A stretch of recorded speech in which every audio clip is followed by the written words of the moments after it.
It's time to relive great moments with former Cowboys. Eddie Sutton, one of the all-time greats. You know, that's one of the great things in having the opportunity to coach here at Oklahoma State was the fact that you had such great people. It's time for Where Are They Now on Triple Play Sports Radio. John Farrell, former Cowboy pitcher back in the early 80s. And, mostly putting up with me, I guess, after, chasing everybody around, chasing us around the country. Where Are They Now? Our weekly talk with former Oklahoma State athletic coaches, players, and personnel. Desmond Mason, former All-American player here at Oklahoma State. So today, that's what I spend most of my days doing. For the most part is, in the studio, trying to paint, trying to create, and I enjoy doing that. It's like catching up with an old friend every Wednesday. Boy, do I feel old today, as I always do on a Wednesday when we bring back some of these former athletes.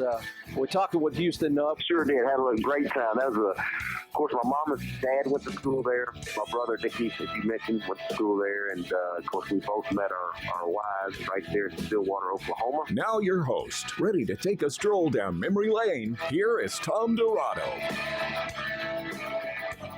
Thank you very much, and welcome once again to Where Are They Now? And as we've been previewing for the last hour or so, Spencer Sutton, yes, another Sutton head coach.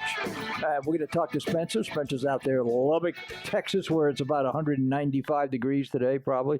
But, he's the new head basketball coach at Trinity Christian High School in Lubbock. And first of all, Spence, congratulations, man. At 23, that's a good start. Oh, I appreciate that. Thank you. I'm excited, especially to be able to start at such a young age and get my feet wet in the business. I'm thrilled. You have to be fortunate in this business, and I'm telling you everything having been around the coaching tree for as long as you were with your dad and certainly your Uncle Scott, not to mention your grandpa, who coached a game or two over his career.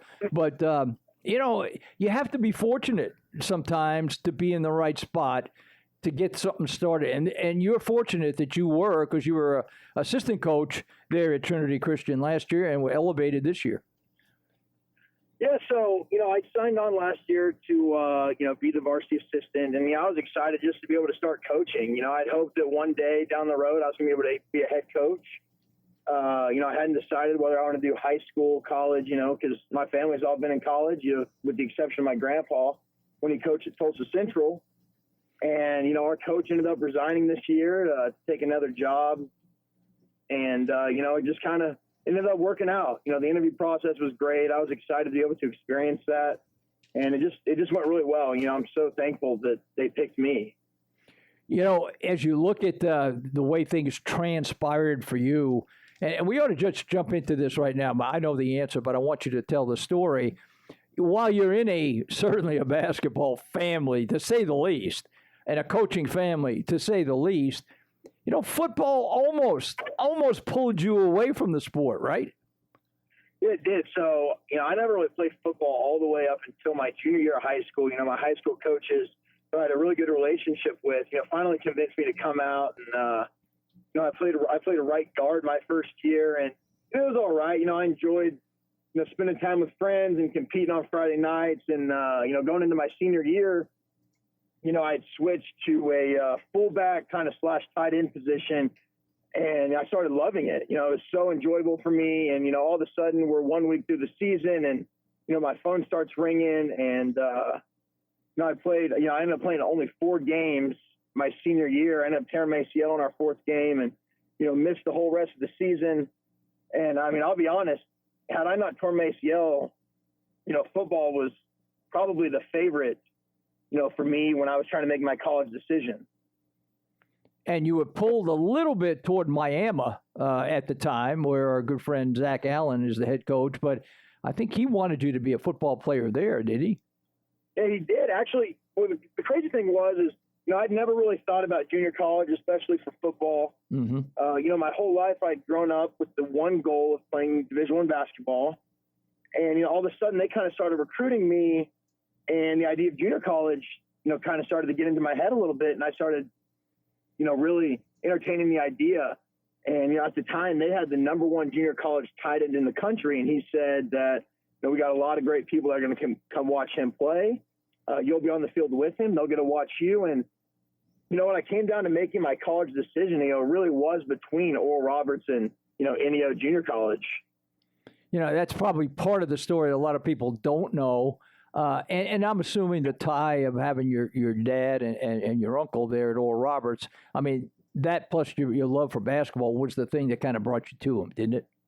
Yeah. So, when I started high school and, I started really, really taking basketball seriously to try to get to the next level, my goal all along was to, kind of do what my dad and my uncle did, which was play for my grandpa. I wanted to play for my dad and my uncle. And, the size of the school really fit me. And, it was a mid-major program. And, I was really excited about it. And that was kind of number one on my list all along until that football idea kind of started creeping in my head. And, like I said, had I not gotten hurt, I may have gone on and played football.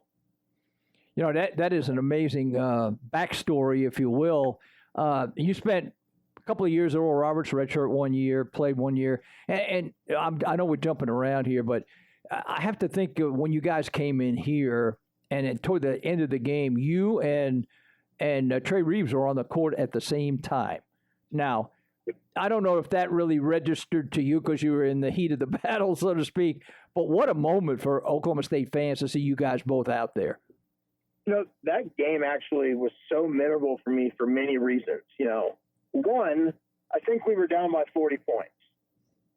So, yeah. That definitely was a challenging aspect. And I think that was the game that the shot clock broke and the buzzer played the last 9 minutes of the game. Yes, I believe you're right. Yes. Getting the subbing, I kind of grew up, spending quite a bit of time with Trey Reeves. Because my dad and Big Country were such good friends. And so, we'd go up there and spend time with them at their ranch. And, the most important thing, though, and the special thing for me out of all that, though, was, my grandpa actually getting to watch me play.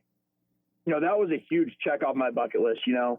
I didn't care if he got to watch every game. I just wanted him to be able to watch me play one game.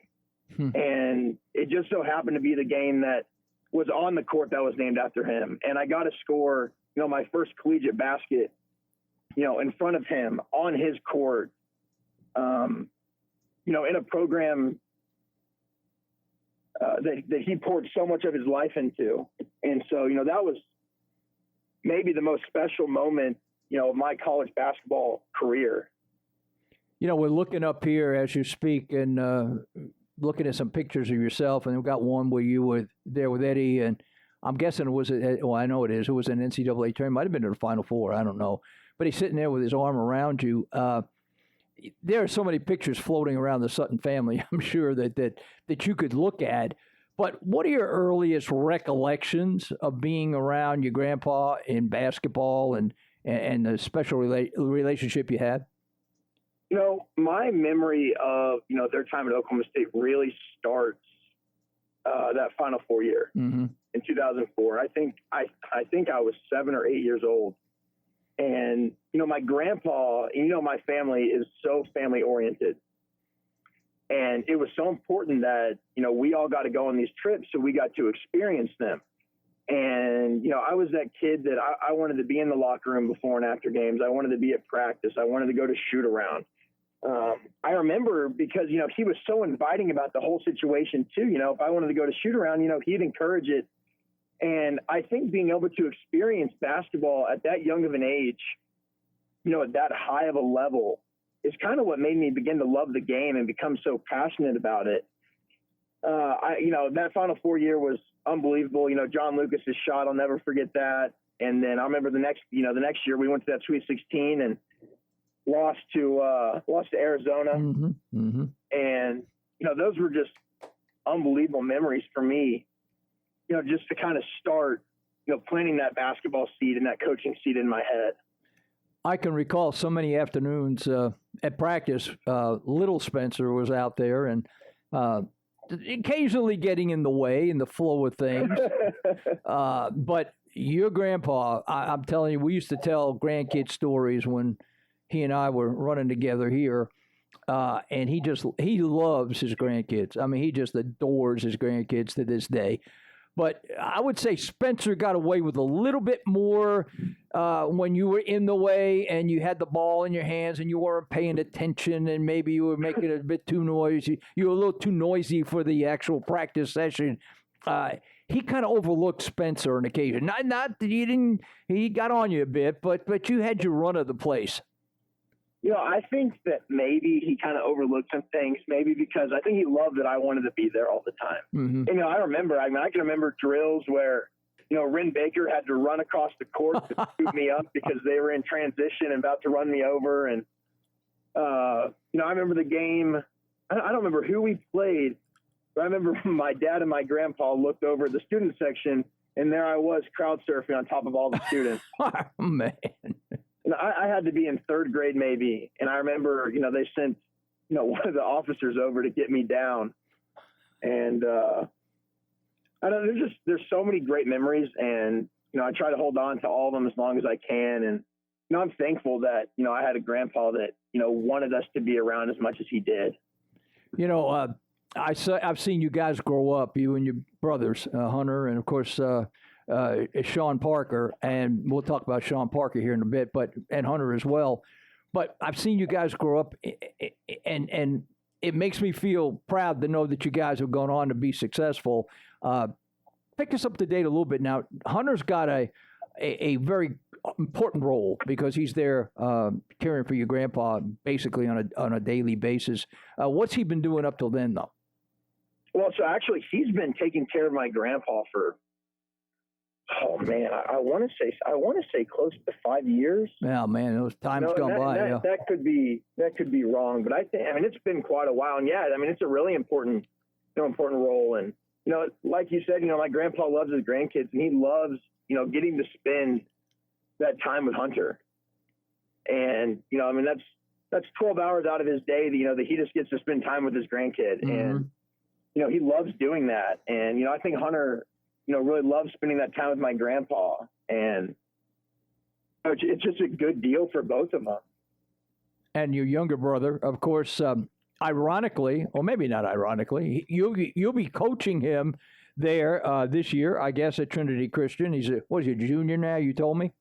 Yeah, he's going to be a junior, and I remember going through the interview process, and they said, is it going to be a problem coaching, a family member? And I said. Maybe for certain people, it could be. In my family, that's kind of the norm. My uncle and my dad played for my grandpa, and I played for my uncle and my dad, and, Parker's going to play for me. And, it's something I've grown up being used to. And, there's a standard of excellence that you have to be pushed for to, when you play for someone in your family, and Parker knows that, I'm going to hold him to that standard because that's, what's happened to me. My dad and my uncle, they held me to a standard, on the court, off the court. And, Parker knows the same thing's coming for him.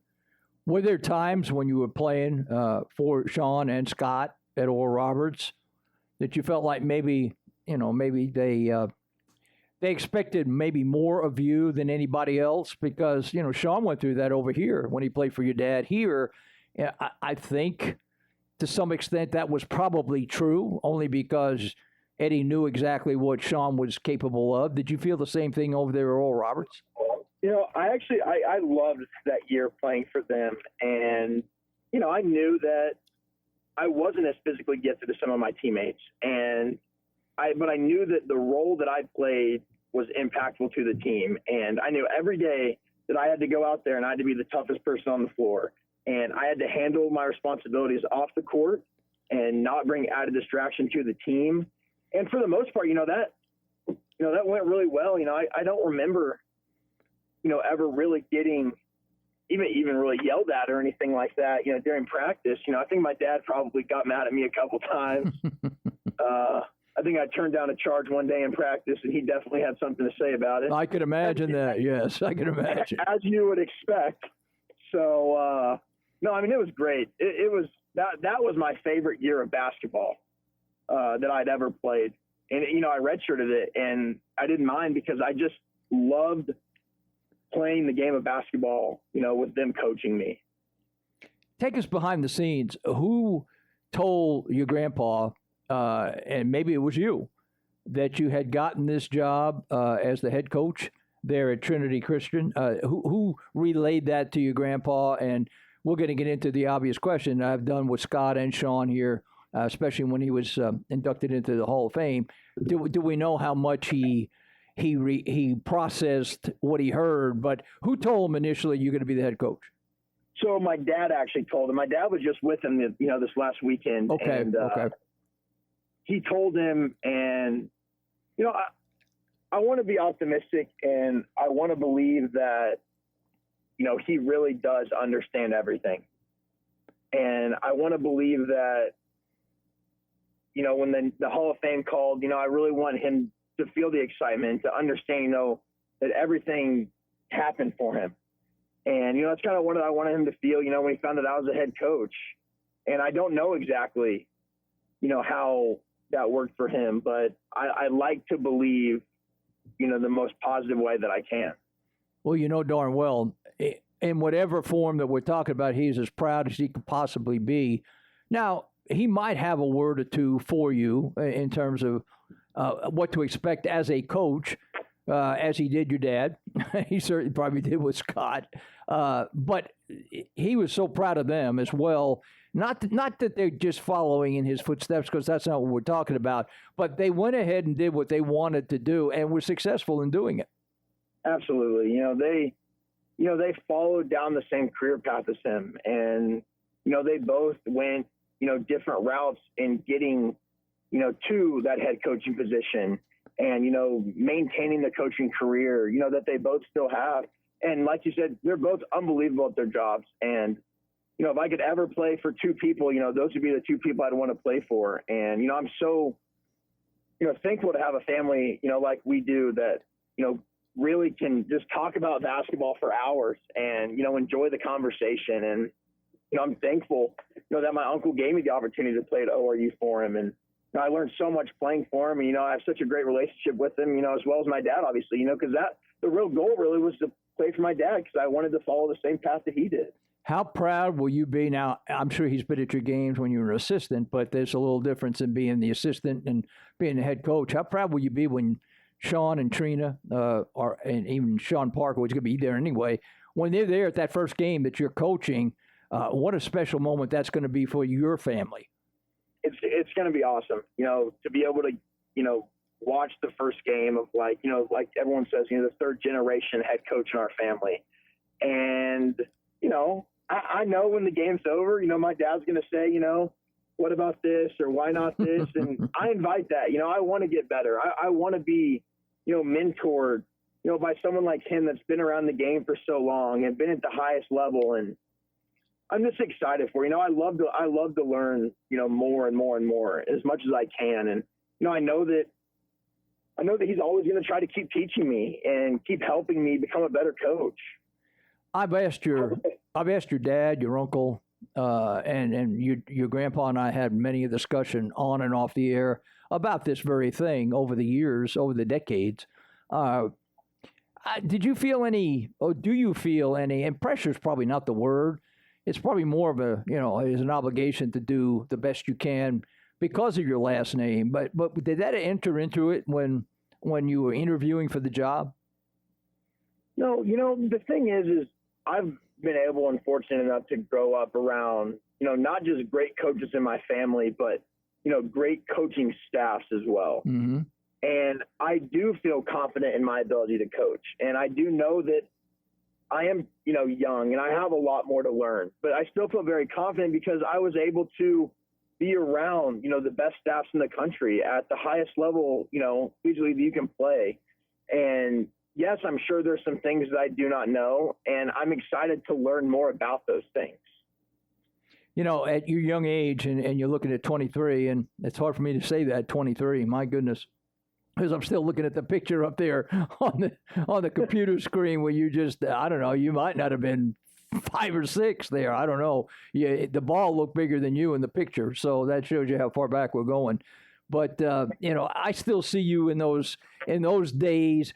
but you have really matured into somebody I know. I mean, I just know for certain everybody in your family is proud of you, but especially your grandpa. I can tell you that for a fact. I hope so. I want to make him proud. I'm going down the profession or starting in the profession and following the path that he took. And, he laid the groundwork for our whole family. And, he really, obviously he did an unbelievable job at his career, in his career. And he was one of the greatest coaches of all time. And I'm thankful, to have a grandpa like that and to share a passion in a sport, like he does. We would be remiss if we did not include this as well. Somebody else is awfully proud of what happened in the Sutton family for sure, but including you now would be your grandma because she looked over you guys and she made sure that you behaved yourselves all the time. That's for sure, but that you were headed in the right direction. She would be so proud today. There's so much of her that still, impacts teams that, I think people in my family, those staffs and those teams, that they coach with and coach on. And, she was so family oriented, and it wasn't just, people with our last name. It was members of the team and the relationship that you have with your players. And those kind of things that I remember seeing when I was younger, those have helped me, today, even to get this job, because player relationship is so important to me. And I know that it's so important to the success of a program. And there's so much of her that you can still see, in, my dad and his coaching and my uncle and his coaching. And you're right. She would be so proud. And of course, selfishly, I wish that she would have been able to watch me play in college, watch me begin coaching, here. But, I know she's still watching me, and I know she's smiling, and, that makes me happy. Last thing, and you, I don't know what the actual situation is in Lubbock, but with the pandemic, most high school sports are probably under scrutiny, on hold, don't know what's going to happen. So your basketball season, at least as we speak today, probably has some question marks. Is that something that concerns you? Well, Texas is, taken, a certain approach to this whole situation, and we're actually allowed to start working out our players on June 1st. Now, the catch is no equipment, nothing indoors, but we can start speed and agility camps outside. And that's exciting. Just to be able to start preparing for the season, that's what I'm excited about. I don't know if we'll end up having a season. Obviously, I hope that we do. But, everybody's safety is the most important thing. And, if we don't have one this year, then, optimistically, I hope that we have one next year. But I try to pride myself on being a positive thinker, and I don't want to think, that we won't have a season. So, starting on June 1st, we're going to prepare every day like we are going to have a season. I think starting on June 1st, every member of your team, one already knows. The rest of them are going to know how to spell defense, I would think. That's been a staple of the Sutton family, yeah. There's no doubt about that. Yeah, if they don't know anything else, they're going to know how to keep the ball out of the hole. And then you figure out some way to put it in the hole on the other end, right? Hey, you know what? If we're great defensively, then we'll work on the offense, but that defense is the most important thing. You've spoken like a true Sutton. I tell you, spoken like a true Sutton. Hey, Spencer, again, congratulations. I'm so proud of you. It's like almost having my own son take a job like this. And I can't wait. I can't wait for that first game. You need to text me when it is, when it officially is. And I don't know if there's any TV involved or not, but we'll be tuned in to make sure we know what happens in that game. Well, thank you so much for having me on. I enjoyed it a lot. And, I appreciate, the support from, not just people here, but, people in Oklahoma have been so supportive of me, as I start down this path. And it feels good to know that, people from your hometown, not only still remember you, but still, support you in everything you do. So, Spence, best of luck to you. Say hello to your family for me as well, and we'll keep in touch, I promise. Absolutely. Thank you so much. All right, buddy. That's Spencer Sutton. What a great story.